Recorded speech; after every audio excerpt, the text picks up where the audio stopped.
나태주 시인의 새해 인사라는 시의 내용이에요. 글쎄 햇님과 달님을 365개나 공짜로 받았지 뭡니까? 그 위에 수없이 많은 별빛과 새소리와 구름과 그리고 꽃과 물소리와 바람과 풀벌레 소리를 덤으로 받았지 뭡니까? 이제 또다시 365개의 새로운 햇님과 달님을 공짜로 선물 받을 차례입니다.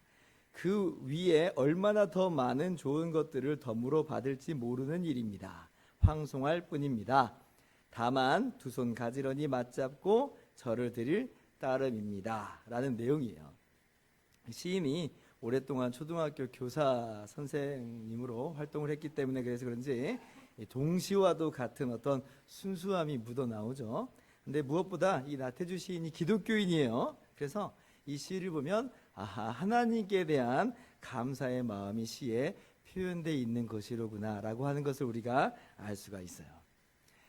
하나님께서 저와 여러분에게 2020년에도 365개의 새로운 햇님과 달님을 공짜로 주셨어요. 선물로 주셨어요. 시간으로는 8,760시간, 분으로는 52만 5,600분 선물로 주셨습니다.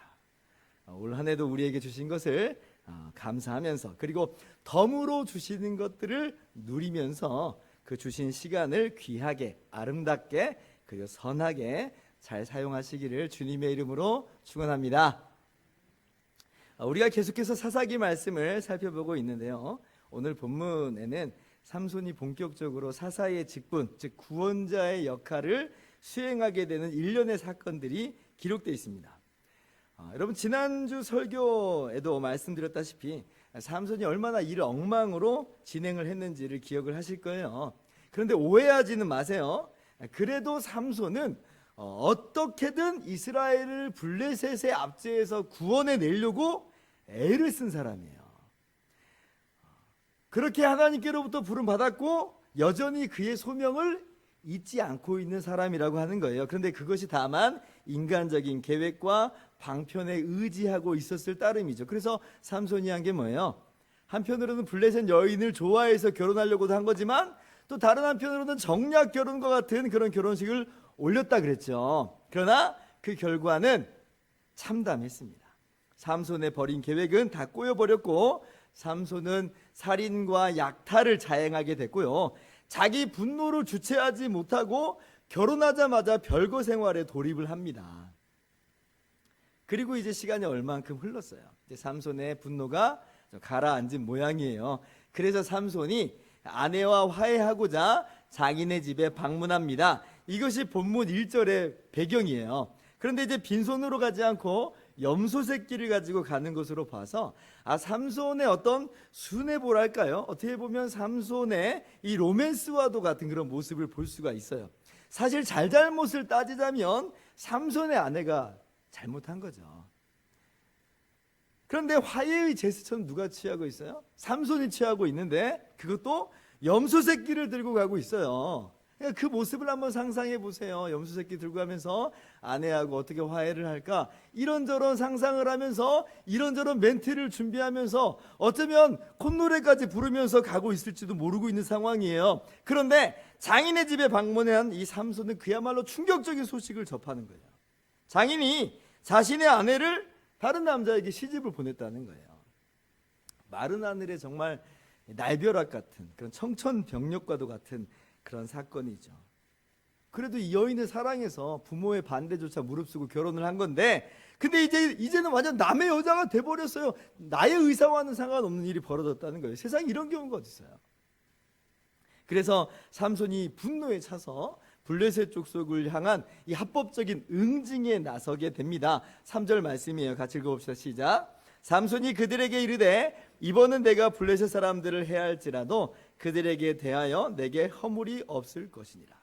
전에 수수께끼 사건에서는 사실 삼손이 불법적인 약탈과 살인을 저질렀다고 볼 수 있습니다. 그러나 지금은 이제 전혀 다른 그런 상황이에요. 삼손이 잘못한 게 없어요.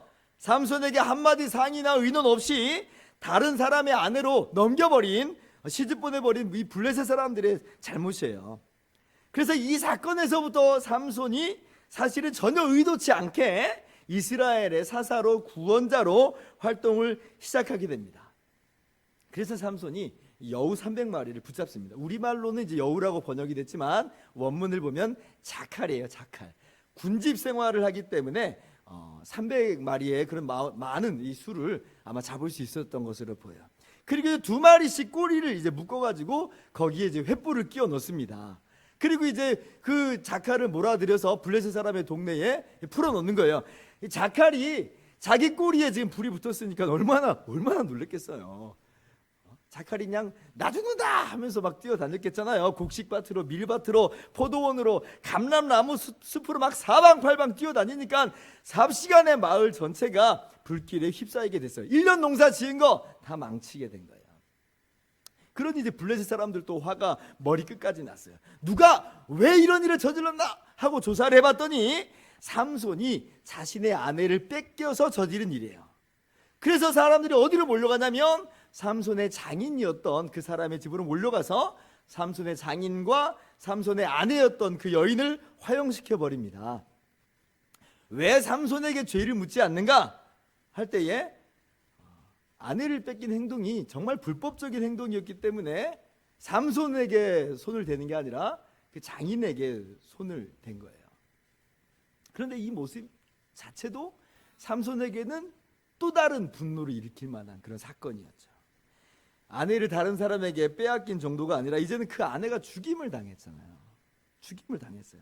그러니까 삼손의 인생을 보면 어떻게 볼 때 참 기구한 인생이고 어떤 한편의 슬픈 드라마와도 같아요. 얼마나 어이가 없고 얼마나 슬프고 얼마나 가슴이 아팠을까. 그죠? 여러분이 이런 일을 겪었다고 하면 이건 정말 사람이 견디기 어려운 그런 분노가 치밀어 오르지 않았겠어요? 그래서 이제 삼손이 블레셋 사람들을 공격합니다.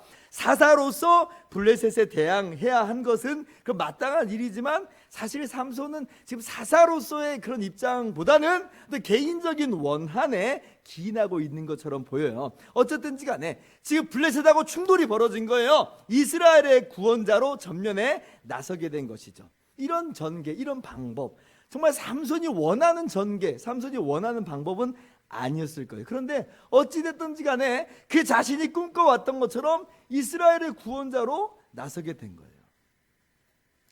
그래서 하나님의 방법, 하나님의 섭리를 보면 참 오묘하죠.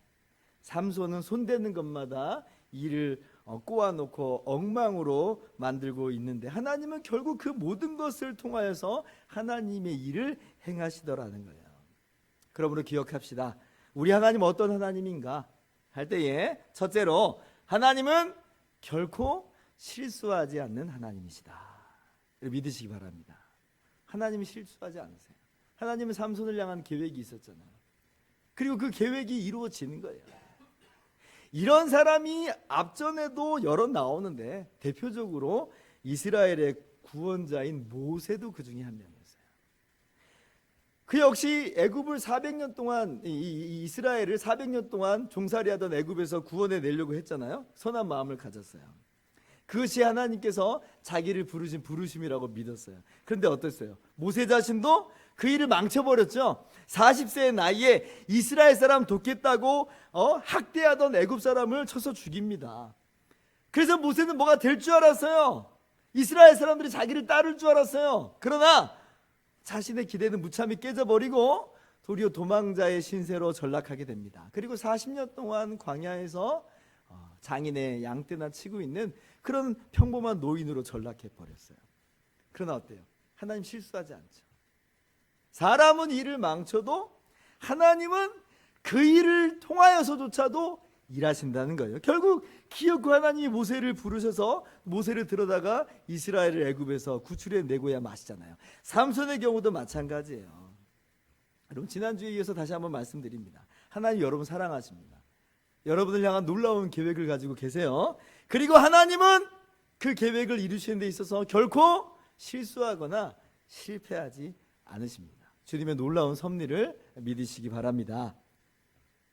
자, 그런데 이제 삼손이 그렇게 마을 주민들을 쑥대밭으로 만들어버린 이 사건을 블레셋 사람들이 그냥 두고 넘어가진 않아요.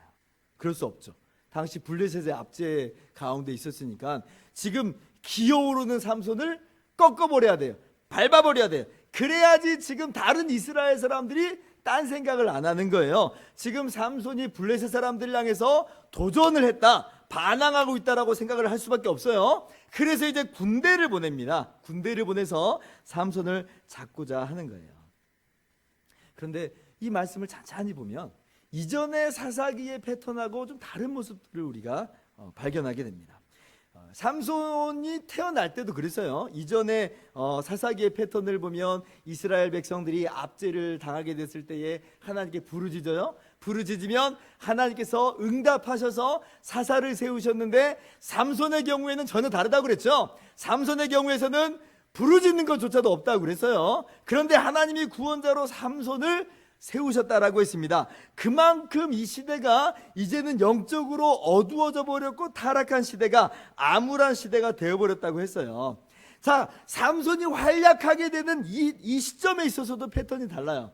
이전 사사들 같은 경우에는 이런 일을 겪으면 사사가 나팔을 불죠. 나팔을 불면 그러면 압제당하던 이스라엘 사람들이 용기를 내 가지고 사사를 이렇게 따라 나와요. 같이 그리고 싸우는 거예요. 그리고 압제했던 원수들을 몰아냅니다. 이게 일반적인 사사기의 패턴인데, 그런데 삼손의 기사에서는 그런 내용을 찾아볼 수가 없어요. 도리어 어떻게 전개되냐면 동족인 이스라엘이 사사를 잡아다가 삼손을 잡아다가 적군에 넘겨버려요. 11절 이하를 보면 유다 사람 3,000명이 삼손에게 가서 너는 블레셋 사람이 우리를 다스리는 줄을 알지 못하느냐 라고 말하면서 12절에 같이 읽습니다. 시작. 그들이 삼손에게 이르되 우리가 너를 결박하여 블레셋 사람의 손에 넘겨주려고 내려왔노라. 아니, 고군분투하는 삼손을 격려해 주지도 못할 망정 당장의 형편을 보고 삼손을 넘겨주겠다는 거예요. 그것도 3,000명이나 몰려와가지고. 도대체 왜 긁어부스럼을 만드는 거냐? 너 때문에 지금 이 지경이 되었다. 블레셋 사람들에 대해서 대항하려고 하는 모습은 살펴볼 수가 없어요. 오히려 삼손에게 뭐라고 하고 있어요. 아니, 삼손과 마음을 하나로 해서 3,000명이나 되면 그래도 한번 해봅시다. 기드온은 300명이었는데 우리는 10배 많으니까 그래도 한번 해봅시다. 이래야 되는데 지금 도리어 이 3,000명이 이 삼손 한 명을 잡으려고 와요. 그러니 이 시대가 얼마나 영적으로 어두워져 있는지를 단적으로 살펴볼 수가 있는 거죠. 그래서 삼손이 동족에 의해서 결박되어 블레셋 군대 앞으로 끌려나가게 됩니다. 자, 그런데 여기서 어떤 일이 벌어져요? 하나님이 삼손에게 강하게 역사하기 시작하죠. 14절 말씀 또 한번 읽어봅시다. 시작. 삼손이 레이의 이름에 블레셋 사람들이 그에게로 마주 나가며 소리 지를 때 여호와의 영이 삼손에게 갑자기 임하심에 그의 팔 위에 밧줄이 불탄 삼과 같이 그의 결박되었던 손에서 떨어진지라. 쇠밧줄 2개로 단단히 결박해서 삼손을 넘겨줬는데 하나님의 영이 임하니까 뚝뚝 하면서 그 밧줄이 끊어진 거예요. 그리고 이제 삼손이 근처에 나뒹굴고 있던 나귀 위에 새 턱뼈를 집어들고 블레셋 군사들과 싸우기 시작하는데 하나님이 함께 하시니까 삼손은 비록 한 명이었지만 1,000명의 군사를 몰살시킵니다. 하나님이 삼손의 손을 통해서 놀라운 승리를 가져다 주신 거예요. 그러므로 둘째로 우리 하나님은 어떤 하나님인가 할 때에 하나님께서는 하나님의 백성들에게 사명을 주시고 그리고 그 사명을 감당할 수 있는 힘도 공급하여 주시는 하나님임을 여러분 믿으시기 바랍니다. 하나님은 어떤 하나님인가? 무기력하고 무능력한 하나님이 아니라 사명자에게, 주님이 세우신 자에게 힘을 주시는 하나님이에요. 여러분, 이 힘이 삼손 고유의 힘이 아니잖아요. 하나님이 주신 힘이에요. 사명 감당하라고. 요즘 범람하는 동성의 이 죄악의 물결에 정말 치열하게 맞서 싸우는 고군분투하시는 분들이 몇 명 있어요. 염한섭 목사, 의사 선생님도 그 중에 한 분인데, 근데 이제 이분이 뭐 그렇다고 동성애자들을 뭐 증오하고 혐오하자 이런 거 아닙니다. 오히려 동성애자들을 요양병원에서 섬기는 의사예요.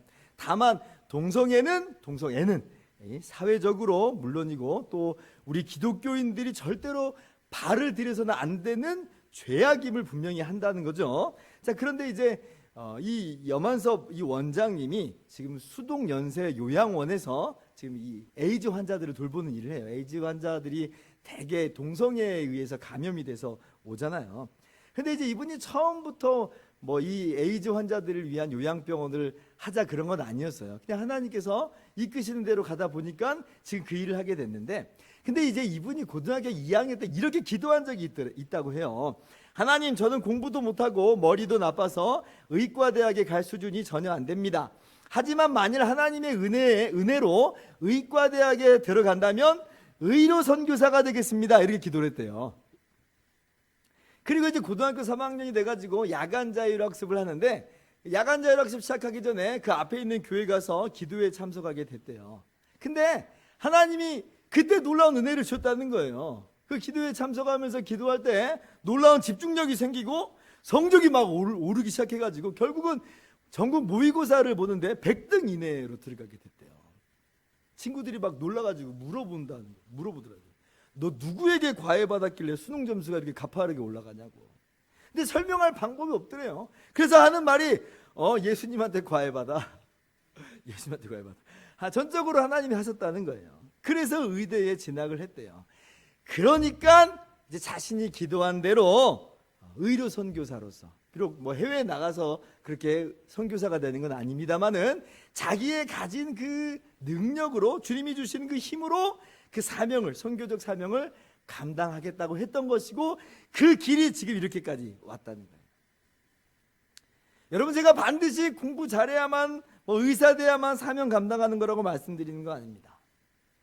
하나님께서 각자를 향한 계획과 사명을 주셨다는 것을 말씀드리는 것이고, 그리고 그 일을 이룰 수 있도록 힘을 주신 분이 하나님이라는 것을 말씀드리는 거예요. 그래서 영광 받으실 분은 오직 하나님이지 절대로 사람이 될 수 없어요. 사랑하는 성도 여러분, 하나님께서 저와 여러분에게도 사명을 주셨습니다. 그리고 그 사명을 감당할 힘도 주십니다. 여러분, 이거 믿으시기를 바랍니다. 요한 웨슬레는 그래서 이렇게 말합니다. 사명을 마치기 전까지는 나는 불멸이다. 제가 정말 좋아하는 명언이에요. 사명을 마치기 전까지는 나는 불멸이다. 이 말은 뒤집어 말하면 사명을 감당할 수 있도록 하나님께서 붙잡아 주시고 힘 주신다는 거예요. 의사이면서 아프리카 선교사인 데이빗 리빙스턴도 똑같은 얘기를 해요. 사명을 가진 사람은 그것을 달성할 때까지 절대로 죽지 않는다. 자신들의 힘, 능력, 건강을 과신하는 게 아니라 하나님이 하시는 방법이 그렇다는 겁니다. 하나님께서 사명을 주셨을 때는 그 사명을 완수할 때까지 함께 하시고 세임 주시는 거예요. 그러므로 내가 이 일을 잘할 수 있을까 없을까, 이 사명 잘 감당할 수 있을까 없을까, 그 걱정일랑은 주님께 맡겨버리고 다만 주님께서 힘을 주심을 믿고 의지하면서 성실하게 감당하는 거예요. 성실하게. 그리고 완수하면, 우리의 계획하고 좀 다를 수 있어요. 완수하면 주님이 부르신 거예요. 우리가 주님 나라 들어갈 때는 실패하거나 중단된 게 아니라 우리 주님이 잘했다, 완수했다 하고 부르시는 거예요. 그러므로 여러분, 세임 주시는 주님을 믿음으로 여러분에게 주신 사명을 성실하게 잘 감당하실 수 있기를 주님의 이름으로 축원합니다. 자, 마지막으로 우리 하나님은 어떤 하나님인가 할 때에, 하나님은요, 부르짖는 자의 기도를 들으시는 하나님이세요. 믿으세요. 믿으세요. 삼손이 온 힘을 다해서 블레셋 사람들과 전쟁을 치른 다음에 목이 말라 죽게 생겼습니다. 그도 그럴 것이 자기 혼자, 그것도 나귀 턱뼈, 무슨 최신식 무기를 가지고 싸운 것도 아니고 나귀 턱뼈 가지고 1000명이나 되는 적군을 격파했으니까 얼마나 지쳤겠어요. 그래서 이때 삼손이 하나님께 부르짖습니다. 18절입니다. 같이 읽습니다. 삼손이 심히 목이 말라 여호와께 부르짖어 이르되, 주께서 종의 손을 통하여 이 큰 구원을 베푸셨사오나 내가 이제 목말라 죽어서 할례 받지 못한 자들의 손에 떨어지겠나이다 하니. 아마 탈수 현상이 찾아온 것 같아요. 그래서 심지어는 이제 정신까지 혼미해지는 그런 상황이 아니었나 싶습니다. 그래서 기도하는 거예요. 하나님 살려주세요. 하나님 살려주세요. 그때 하나님께서 응답하시죠. 그래서 그곳에 우묵한 곳을 터뜨리셔서 샘물이 솟아나게 하세요. 기적이에요, 기적이에요. 삼손이 땅을 판 것도 아니고 하늘에서 비가 내린 것도 아니고, 아니 그렇게만 된다고 해도 기적이라고 할 텐데, 지금 정신이 혼미해져서 아무것도 할 수 없는 삼손을 위해서 하나님이 친히 우물무릎하신 거 아니에요? 그죠? 하나님이 우물무릎하셨어요. 얼마나 놀라운 은혜요? 얼마나 놀라운 기적이에요. 그래서 삼손이 그 물을 마시고 정신을 차리게 되고 살아납니다. 그리고 그 우물에 이름을 붙이는데 그 이름이 엔학고레라. 그 뜻이 뭐냐면 부르짖는 자의 샘이에요. 무슨 말이에요? 부르짖는 자에게 하나님이 생수가 되어주신다. 부르짖는 자에게 하나님이 샘물이 되어주신다는 거예요. 이 하나님이 저와 여러분의 하나님이라는 거예요. 다윗은 고백합니다. 여호와는 나의 목자시니 내게 부족함이 없으리로다. 그가 나를 푸른 풀밭에 누이시고 쉴만한 물가로 인도하시는도다. 우리의 모든 필요, 우리의 모든 간구, 주님이 외면치 않고 목자 되신 하나님께서 채워주시고 공급하여 주신다는 거예요. 이스라엘이 출애굽했을 때도 그래요. 광야길을 걸어가잖아요. 40년간 걷는데 물이 떨어져 죽게 생길 때가 있었어요. 그런데 그 큰 인원이 어디서 물을 얻어요? 다 죽게 생겼어요. 그래서 하나님께 기도해요. 물론 원망도 섞여서. 근데 그때 하나님이 어떻게 하세요? 모세에게 반석을 치라 하시니, 그러니까 반석에서 물이 나와가지고 이스라엘 백성들이 전부 다 마셔요. 살아나요. 문제가 해결됐어요. 우리 인생 가운데 목말라 죽게 생긴 그런 위기들을 우리가 종종 만날 때가 있어요. 사람이 밥을 안 먹으면 40일 정도는 버틸 수 있지만 물을 안 마시고는 3일도 채 못 버틴다고 그래요. 목마르다는 것은 정말 절박한 위기 상황이라는 거예요. 근데 우리의 인생 가운데 그런 크고 작은 위기들이 찾아와요. 목이 말라요. 때로는 예고도 없이 찾아와요. 어떻게 해요? 어떻게 해요? 기도하는 거예요. 기도하는 거예요. 그때 기도하는 거예요. 우리는 하나님께 기도할 수 있고요, 하나님은 하나님의 자녀들의 기도에 응답하시는 거예요. 19세기 프랑스 화가 에밀 라누의 작품 중에 이 돕는 손이라고 하는 유명한 그림이 있어요. 그림을 보시면 한 소녀가 커다란 노를 잡고 있어요. 굉장히 긴장한 것처럼 보여요. 노 젓는 게 쉽지 않잖아요. 이 큰 노를 어떻게 이 소녀가 져요. 어쩌면 자기 뜻대로 자기가 원하는 방향대로 잘 안 돼가지고 발을 동동거릴 수가 있어요. 근데 그럼 어떻게 해요? 어떻게 해야 돼요? 사실 이 노 누가 젓고 있어요? 할아버지가 노를 젓고 있잖아요. 그러면 할아버지께 요청하는 거예요. 할아버지 저쪽으로 하고 싶어요.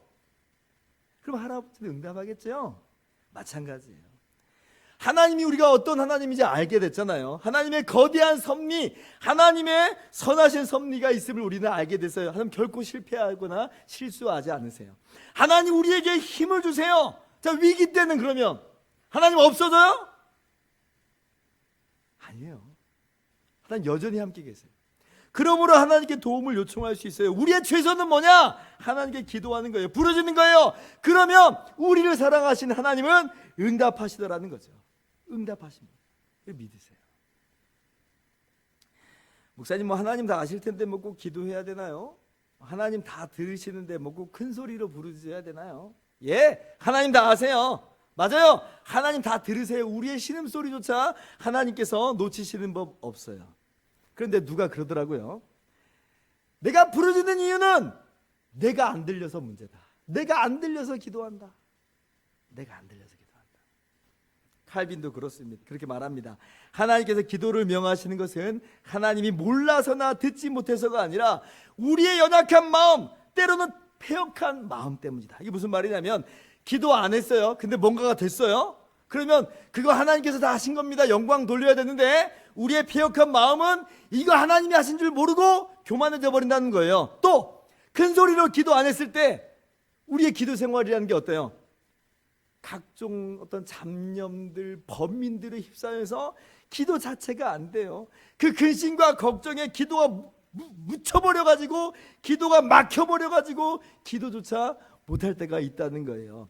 큰 소리로 부르짖지 않아도 기도가 되면 그냥 그렇게 기도해도 충분합니다. 그러나 큰 소리로 부르짖지 않고는 견딜 수 없는 상황일 때가 있어요. 그런 마음일 때가 있어요. 온갖 잡념과 불안이 밀려들 때가 있어요. 그때는요, 부르짖어 기도하는 거예요. 왜? 하나님 못 들으셔서요? 아니에요. 내가 안 들려요. 내가 내 기도 소리가 안 들려요. 다른 생각에 이 기도가 막 짬뽕이 돼버려요. 그러니까 기도에 집중하려고 부르짖는 거예요. 그게 더 효과가 있어서 아니에요. 그래야 기도가 되니까. 우리 주님께서 말씀하십니다. 하물며 하나님께서 그 밤낮 부르짖는 택하신 자들의 원한을 풀어주시지 아니하겠느냐. 그들에게 오래 참으시겠느냐. 하나님 어떤 하나님이에요? 아들을 보내시기까지 우리 사랑하신 하나님이에요. 우리 예수님 우리를 위해서 대신 십자가에서 죽으시기까지 우리를 사랑하셨어요. 결단코 우리의 기도를 외면하지 않는다. 오늘 에나꼴의 하나님임을 우리에게 말씀하십니다. 부르짖는 자의 셈이 되어 주세요. 하나님께서 여러분의 기도에 응답하심으로 샘을 터뜨려 주실 줄을 믿습니다. 하나님께서 여러분을 피곤치 않게 하시고 날마다 생수를 공급하여 주심을 믿으면서 기도로 나아가시기를, 이 한 해를 그렇게 살아가시기를 주님의 이름으로 축원합니다. 말씀을 마치겠습니다. 에나꼴의 하나님은 실수하지 않으신 하나님이에요. 사명을 주시고 그것을 이룰 수 있는 힘을 주시는 분도 하나님. 부르짖는 자의 기도를 들으시고 찾아와 주시고 위로하시고 역사하시는 하나님. 이분이 에나꼴의 하나님. 믿으십니까? 그 하나님과 함께 2020년을 살아가는 여러분이 되길 바랍니다. 그러면 구체적으로 어떤 삶을 살아야 될까? 오늘 말씀을요, 여러분 스스로 잠잠히 묵상하고 음미해 보시길 바라요. 그리고 적용해 나가세요. 저는 딱 한 가지만 말씀을 드리겠는데, 여러분 그 하나님 여러분과 함께 하시니 이 무책임한 3,000명의 유다 사람 같이 살지 말고 좌충우돌이지만 하나님을 사랑하고 하나님의 백성을 사랑하면서 그 열정을 불태우는 삼손과 같은 삶을 사시기를 주님의 이름으로 축원합니다. 기도하겠습니다.